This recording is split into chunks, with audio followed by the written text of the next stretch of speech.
नमस्कार। स्वागत है आप सभी का आपके अपने चैनल एस्ट्रोलॉजी लर्नर पर।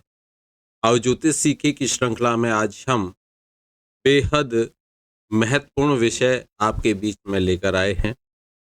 आज हम चर्चा करेंगे कि किस दिशा में आपके विवाह होने के योग हैं, कौन सी दिशा में आपकी ससुराल होगी, यानी कि आपका विवाह किस दिशा से होगा। इस विषय पर आज हम चर्चा करेंगे। चलिए शुरू करते हैं।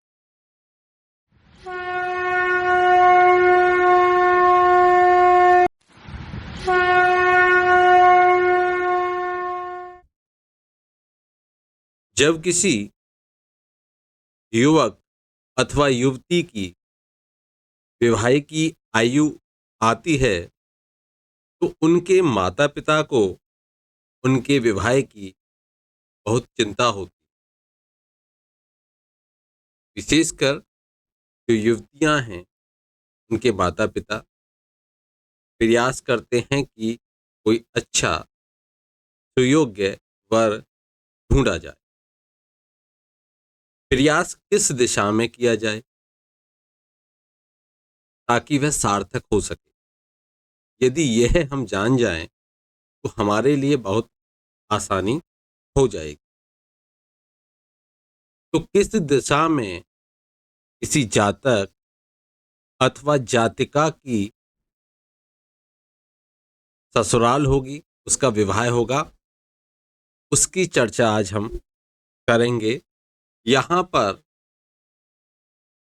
जब भी हम विवाह की दिशा की चर्चा करेंगे तो हमें सप्तम भाव को देखना होगा। यह सप्तम भाव है, यह भाव सप्तम भाव है आपकी जन्म कुंडली। सप्तम भाव को हमें 3 कुंडलियों के माध्यम से देखना, लग्न कुंडली, चंद्र कुंडली और शुक्र कुंडली।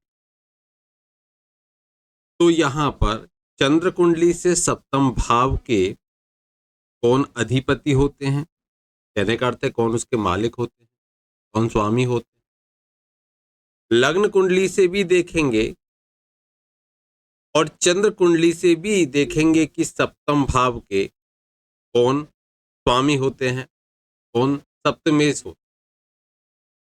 और विशेष रूप से शुक्र कुंडली से भी हम देखेंगे। शुक्र कुंडली का अर्थ है कि शुक्र लग्न में बैठे, वह शुक्र कुंडली हो गई। अगर चंद्रमा लग्न में बैठे मिलेंगे तो चंद्र कुंडली हो गई। इसी प्रकार से हम इनको समझेंगे। अब यहाँ पर आप समझ चुके हो चंद्र कुंडली, शुक्र कुंडली और लग्न कुंडली। इन तीनों में अब मन में यह विचार आएगा कि कैसे जान पाए कि कौन सी जो कुंडली है उसकी दिशा के आधार पर विवाह होगा, कैसे जान पाए। तो सबसे पहले आप देखिए, इन तीनों कुंडलियों में, तीनों चार्ट्स में अगर आप देखोगे, लग्न में, चंद्र में, शुक्र में, जो भी बलवान हो, जो भी बलवान हो उसको हम महत्व अधिक देंगे। सर्वाधिक बलवान लग्न को देखना है हमको, पहली बात। अब दूसरी बात, जब हमें लग्न कौन बलवान है, अब बलवान का कैसे पता चलेगा। लग्न शुभ कर्तरी में हो, लग्न का स्वामी शुभ ग्रहों से देखा जाता हो, लग्न का स्वामी पाप पीड़ित न हो, लग्न का स्वामी किसी अशुभ भाव में विराजित न हो, लग्न पाप कर्तरी में न आती हो, तब यह बलवान होगा। अंश बल में युवावस्था में हो तो यह बलवान स्थिति। या लग्न का स्वामी उच्च होता हो, अपने उच्चस्थ घर में बैठा हो, तो भी यह उस लग्न को बलवान करते हैं। अब बात करेंगे, जब लग्न को आपने देख लिया कि कौन सी लग्न बलवान है, उसके बाद में देखिए लग्न बलवान में हम ऐसे देख सकते हैं, जैसे मानकर चलिए यहाँ पर मैं यहाँ पर मेष लग्न की जन्म कुंडली एक तरह से आप देखिए, मेष लग्न की यहाँ पर हम देख लेते हैं। यहाँ पर मान के चलिए लग्न कुंडली है, ये D1 चार्ट, D1 है, ठीक है। अब इस पर आप ध्यान दीजिए कि इसके लग्नेश होते हैं मंगल। मानकर चलिए मंगल यहाँ विराजित हो जाए, मंगल कहाँ हो जाए, मंगल यहाँ पर विराजित हो जाए, ठीक है,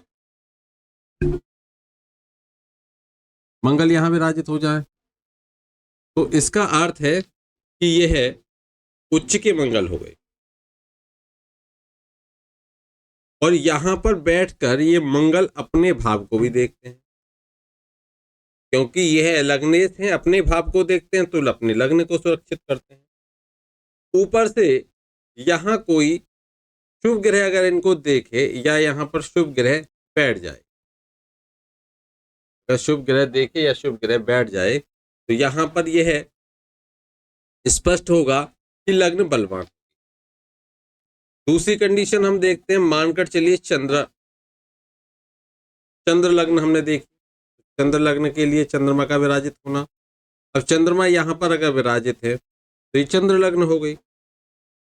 अब इनके ऊपर किसी भी प्रकार से यहां राहु विराजित हो जाए, राहु विराजित हो गई तो राहु की दृष्टि इनके ऊपर हो गई तो ये पीड़ित हो गई, लग्न पीड़ित हो गई। अब मानकर चलिए इनके साथ में ही मंगल बैठ जाए, इनके साथ में ही मंगल बैठ जाए, तो इसका अर्थ क्या हुआ, लग्न पीड़ित, लग्नेश पीड़ित, तो चंद्र लग्न पीड़ित हो गई। अब लग्न और चंद्र लग्न में हम देखें तो फिर हम लग्न को अधिक बलवान मानेंगे, क्योंकि वहां पर शुभ ग्रहों की युति और स्थिति अच्छी है।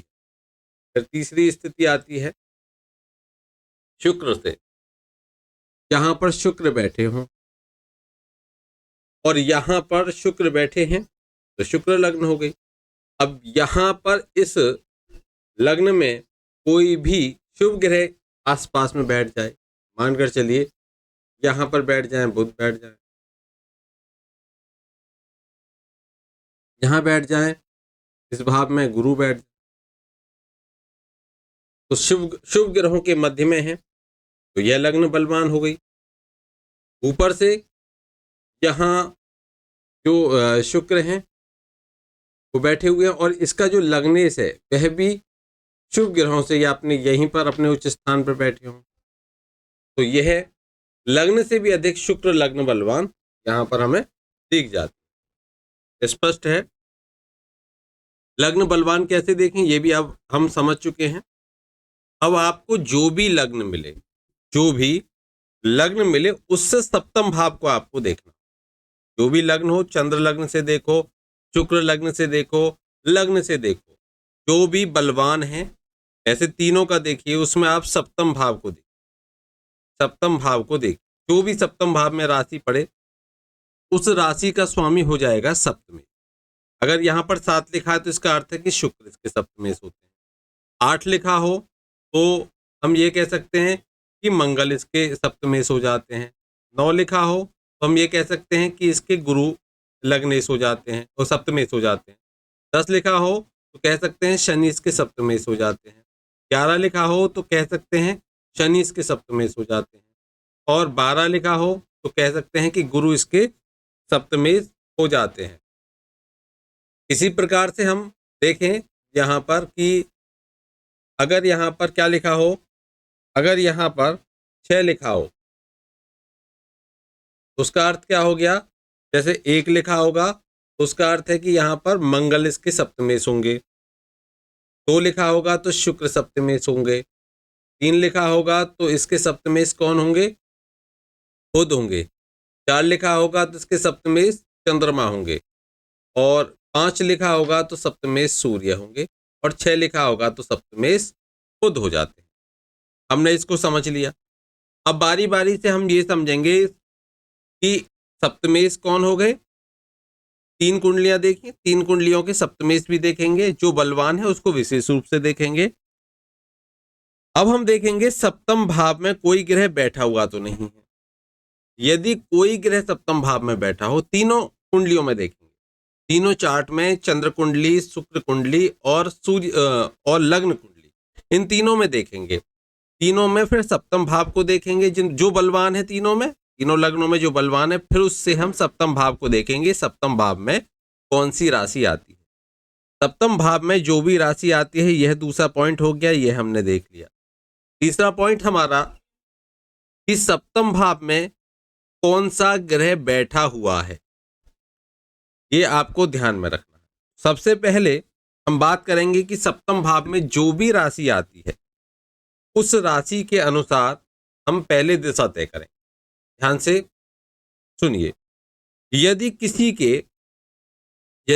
के सप्तम भाव में मेष राशि हो, ऐसे एक लिखा हो, या तो ये एक लिखा होगा किसी के, तो ये मेष राशि हो जाएगी। या इस भाव में क्या लिखा हो, इस भाव में 5 लिखा हो, तो 5 लिखा हो तब ये सिंह राशि हो जाएगी। 1, 5 और फिर तीसरी राशि कौन सी है? तीसरी राशि है यहाँ पर 9। अगर यहाँ पर 9 भी लिखा हुआ है तो 1, 5, 9 हम समझ गए। तो यहाँ पर ये भी लिखा हुआ है तो यह सप्तम भाव की राशि होगी, और इसकी राशि के आधार पर जो दिशा होगी वह पूर्व दिशा होगी। कौन सी दिशा होगी? पूर्व दिशा। पूर्व दिशा, यह पूर्व दिशा हमें बताएगी। मैं एक काम करता हूं, आपको लिख देता हूं ताकि आप बिल्कुल भी कंफ्यूज ना हो। हमने देखा एक से हम लगाएंगे कि अगर यहां पर 1 लिखा हुआ है तो यहां पर कौन सी दिशा होगी? पूर्व दिशा। पूर्व दिशा ईस्ट भी बोलते हैं हम। पूर्व दिशा यहां पर होगी। अगर यहां पर 5 लिखा हुआ है तो इसका अर्थ भी क्या होगा कि यहां पर भी पूर्व दिशा होगी। यहां पर भी पूर्व दिशा होगी। अगर यहां पर 9 लिखा हुआ है, अगर यहां पर 9 लिखा हुआ है तो इसका अर्थ है कि यहां पर भी ये भी पूर्व दिशा को बताएगा। अब हमने पूर्व दिशा को समझ लिया। इसके बाद में अब हम चलेंगे पश्चिम दिशा की तरफ। पश्चिम दिशा के लिए अगर हमारे पास में वृषभ राशि सप्तम भाव में, देखिए जहां मैं आपको दिखा रहा हूं आप यहीं पे देखिए, अगर यहां पर वृषभ राशि है तो दक्षिण दिशा होगी।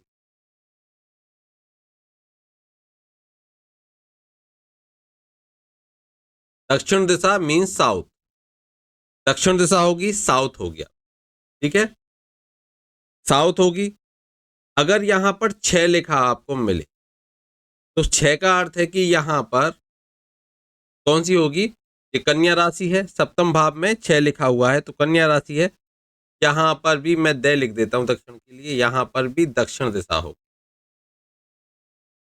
साउथ। ठीक है, वहीं अगर मकर लिखा हुआ है, यहां पर 10 है, मकर राशि है, तो इसका अर्थ भी क्या होगा कि दक्षिण दिशा आपके विवाह की दिशा होगी। स्पष्ट हो गया। ये हम किससे देख रहे हैं? सप्तम भाव के अधिपति से। तीनों में देखना है आपको कौन कौन सी दिशा बन रही है। इसके बाद में अब आपका प्रश्न ये आएगा कि तीनों में अलग 3 दिशा बन गई तो हम क्या करें? आगे हम इसका भी जवाब देंगे। अभी आप यहां तक जितना मैंने आपको बताया है उसको आप नोट करते चलिए।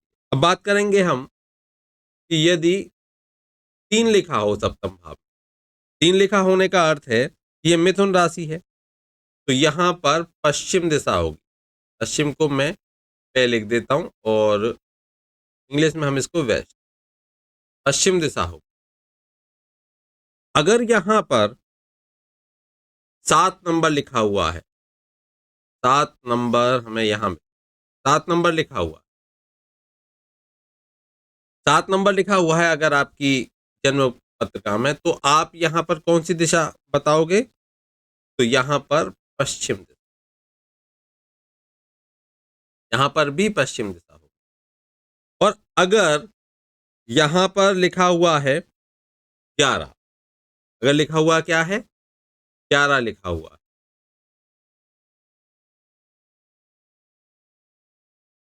11 लिखा हुआ है, इस 11 का अर्थ है कि यह कुंभ राशि है और यहाँ की जो दिशा होगी वह कौन सी होगी, पश्चिम दिशा होगी। यहाँ की दिशा कौन सी होगी, पश्चिम दिशा होगी। अब हमें यहाँ पर स्पष्ट हो गया कि कौन सी दिशा होगी। अब बात करते हैं कि अगर यहाँ पर 4 लिखा होगा, देखते हैं 4 लिखा हुआ है सप्तम भाव में, तो इसका अर्थ है कि जो दिशा होगी वह नॉर्थ होगी, जिसको हम बोलते हैं उत्तर। ठीक है, नॉर्थ होगी। अगर यहां पर 12 लिखा हुआ है, 12 लिखा हुआ है सप्तम भाव में, तो इसका अर्थ है कि यहां पर भी दिशा कौन सी होगी, उत्तर होगी। अगर यहां पर 8 लिखा हुआ है, वृश्चिक, अगर यहां पर वृश्चिक राशि है, 8 लिखा हुआ है, इसका अर्थ है कि यहां पर भी उत्तर दिशा यह हमें प्रेजेंट करता है। क्या करता है, उत्तर दिशा, नॉर्थ साइड। यहां पर हमने सप्तम भाव के अधिपति या सप्तम भाव की राशि के आधार पर हमने दिशाओं का ज्ञान किया। अब देखिए सप्तम भाव पर दूसरा पॉइंट अब हम लेते हैं कि सप्तम भाव पर किसी कोई अगर ग्रह यहां पर बैठा हो या उस ग्रह की दृष्टि हो तो वह भी विवाह की दिशा तय करते। कोई बैठा हो अथवा दृष्टि हो, दोनों स्थितियों में यदि मानकर चलिए कि कोई ग्रह बैठा हो या फिर उनकी दृष्टि हो। तो अब हम चलते हैं एक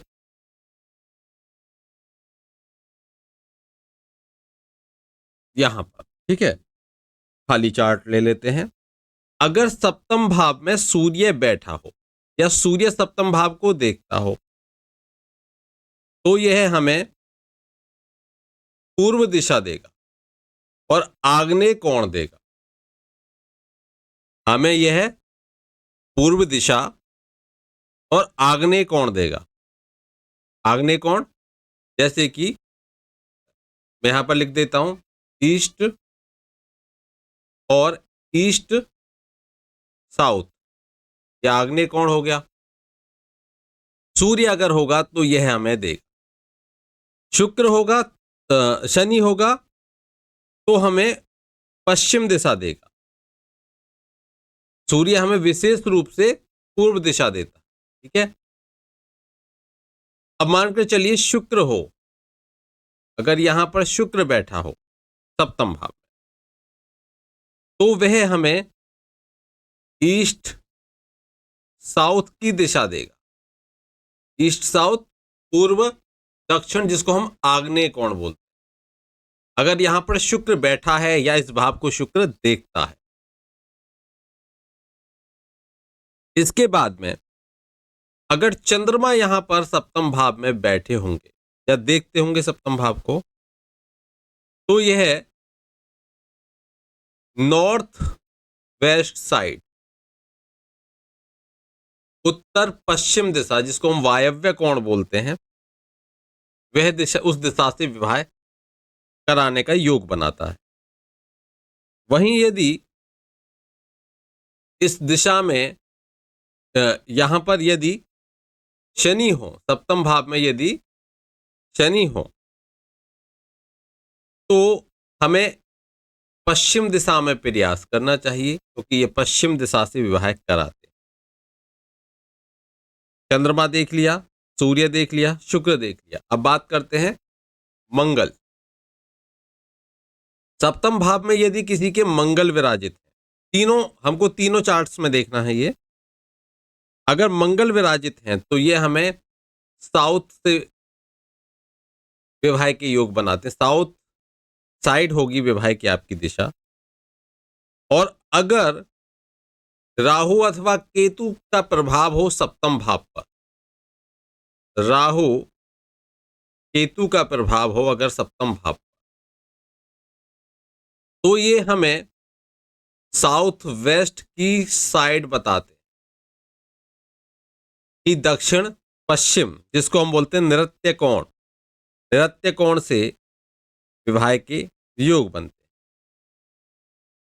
अब देखिए, बुध को देखते हैं। सप्तम भाव में यदि बुध बैठे हों या बुध की दृष्टि हो, तो यह है हमें जो विवाह की दिशा बताते हैं, यह बताते हैं हमें ये उत्तर दिशा जिसको हम बोलेंगे नॉर्थ, यह हमें नॉर्थ साइड बताते हैं। वहीं यदि गुरु बृहस्पति सप्तम भाव में बैठे हों या सप्तम भाव को देखते हो, तो यह हमको नॉर्थ ईस्ट की दिशा से विवाह होना इंगित करते हैं। नॉर्थ ईस्ट, जिसको हम बोलते हैं ईशान कोण, उत्तर पूर्व की दिशा, यह हमें इस दिशा के बारे में बताते हैं। अब प्रश्न उठता है कि आखिर बहुत सारे ग्रह देखेंगे, बहुत सारे बताएंगे तो बड़ा कंफ्यूजन होगा, कैसे देखें? अधिकतर शुक्र लग्न की जन्म पत्रिका से सप्तम भाव को देखिए। पहले तीनों में बलवान को देखिए, फिर शुक्र से जो सप्तम भाव पड़ेगा उस सप्तम भाव की स्थिति को देखिए, और उन सप्तम भाव की स्थिति में सप्तम में कौन सबसे अधिक बलवान है यह भी देखिए। जो सर्वाधिक बलवान है उसको उठाइए। उसके बाद ग्रहों की दृष्टि, ग्रहों की युति या ग्रहों का वहां पे बैठना, जो भी स्थिति बने, ग्रहों का बैठना, ग्रहों का स्थित होना सप्तम में, और ग्रहों की दृष्टि में जो सर्वाधिक बलवान हो उसकी दिशा यह तय करेगी कि आपका विवाह किस दिशा से होगा। जो उस सबसे बलवान ग्रह की दशा होगी, जो स्थिति होगी, दशा का अर्थ है जो स्थिति होगी, वह उस ग्रह के आधार पर आपकी दिशा तय होगी। तो ये आज का विषय था, यहां पर हमने इसको समझा। और यहां जैसे यहां पर हमारे सामने यह एक चार्ट है, लग्न चार्ट है। लग्न चार्ट में आप देखिए, लग्न को किसकी रहती है, यहाँ पर कर्क लग्न है, कर्क लग्न है। लग्न को देखिए, लग्न किसी पाप कर्तरी में तो नहीं आती, तो यहाँ पाप कर्तरी में लग्न नहीं आती।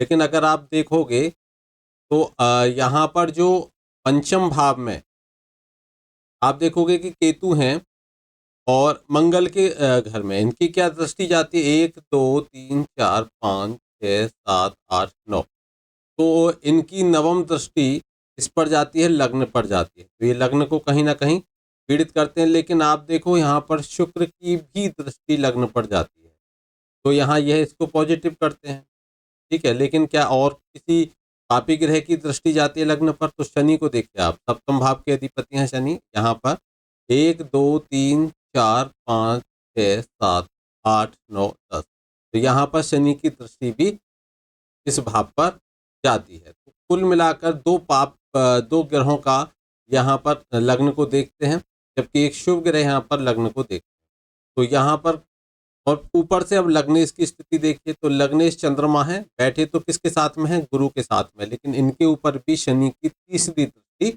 पड़ रही है, और किसी ग्रह की कोई दृष्टि यहाँ पर नहीं पड़ रही। और अगर डिग्री वाइज देखें तो चंद्रमा बहुत ही ज्यादा क्षीण अवस्था में आए हुए हैं, त्रिक भाव में बैठे हुए हैं। तो इस तरह से ये लग्न क्या हो गई, कमजोर हो गई।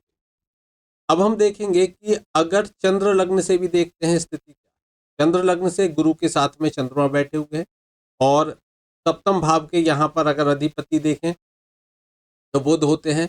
यहाँ पर देखिए कोई पाप कर्तरी नहीं है, क्योंकि यहाँ इधर शुक्र है और इधर यहाँ पर केतु। देखिए केतु को अगर अकेले में वैसे ये छाया ग्रह हैं, लेकिन ये शुभ ग्रहों में इनकी गिनती की जाती है। लेकिन राहु के प्रभाव से यह भी क्या हो जाते हैं, पापत्व इनमें आ जाता है। लेकिन राहु को पापी ग्रह माना गया है, वहीं केतु को शुभ ग्रह माना गया। यहाँ पर शुक्र और शुभ करते हुए यह स्थिति बनती है। और इस लग्न के लग्नेश जो गुरु बृहस्पति होते हैं वह भी कहाँ पर है, वह लग्न में बैठे हुए। तो यहाँ पर यह है, दृष्टि देखें तो शनि की दृष्टि निश्चित रूप से यहाँ लग्न को पीड़ित करती है, लेकिन अन्य किसी ग्रह की दृष्टि यहाँ पर नहीं आती। यहाँ हमने ये देख लिया कि यह स्थिति है यहाँ पर चंद्रमा और गुरु, और यहाँ पर तो कर्क लग्न से अधिक, और जबकि गुरु यहाँ पर खुद ही लग्नेश बैठे हुए हैं, तो यह स्थिति उनको बलवान करती है। अब हम देखेंगे तीसरी, शुक्र को लग्न मान। शुक्र को लग्न हम मानेंगे तो देखिए, इसको हम लग्न मानेंगे तो यहाँ से इस लग्न को आप देखोगे जहाँ पर शुक्र बैठे हैं, तो सूर्य और इधर चंद्रमा और गुरु, तो यहाँ पर यह जो शुक्र हैं इनके ऊपर दृष्टियां अगर देखें तो देखिए, ये राहु की दृष्टि यहाँ पर और यहाँ पर मंगल की दृष्टि सप्तम भाव को पीड़ित करती है। अभी तो वर्तमान में सप्तम है, लेकिन अब जब हम लग्न को देखेंगे तो वही जो 4 नंबर है वही क्या हो जाएगी, वही सप्तम भाव हो जाएगा। कर्क सप्तम भाव हो गया। अब हमें शुक्र से कर्क सप्तम भाव मिले। अब कर्क का मैंने आपको क्या बताया था कि अगर कर्क राशि होगी तो कौन सी दिशा होगी। अब यहाँ पर देखिए, कर्क राशि का आप बताइए कि कर्क राशि होगी तो कौन सी दिशा होगी। तो हमने चंद्र से देख लिया, और यहाँ पर हमें कर्क राशि का जो सबसे ज्यादा हमें कर्क राशि दिखती है, तो यहाँ पर ये उत्तर दिशा को, कर्क राशि किसको इंगित करती है, उत्तर दिशा बताती है कि ये उत्तर दिशा होगी। अब हम देखते हैं कि किस किस ग्रह की यहाँ पर दृष्टि है। तो यहाँ पर शुक्र की दृष्टि है, और शुक्र जो दिशा बताते हैं, शुक्र की दिशा होती है पूर्व या आग्नेय। तो इसी आधार पर हम दिशा का निश्चय करते हैं। जो बलवान होता है, सर्वाधिक अंश आदि से हम देखते हुए बहुत शांति से और सही तरीके से विश्लेषण करेंगे, तो निश्चित रूप से हमें कुछ ऐसे विकल्प मिलेंगे जो हमें यह तय कराएंगे कि कौन कौन सी दिशा आपके विवाह की दिशा होगी। तो आज के इस कार्यक्रम में इतना ही। आशा करता हूँ यह वीडियो आपको अच्छी लगी होगी। कमेंट बॉक्स में कमेंट जरूर करें। आज के लिए इतना ही। जय श्री कृष्ण।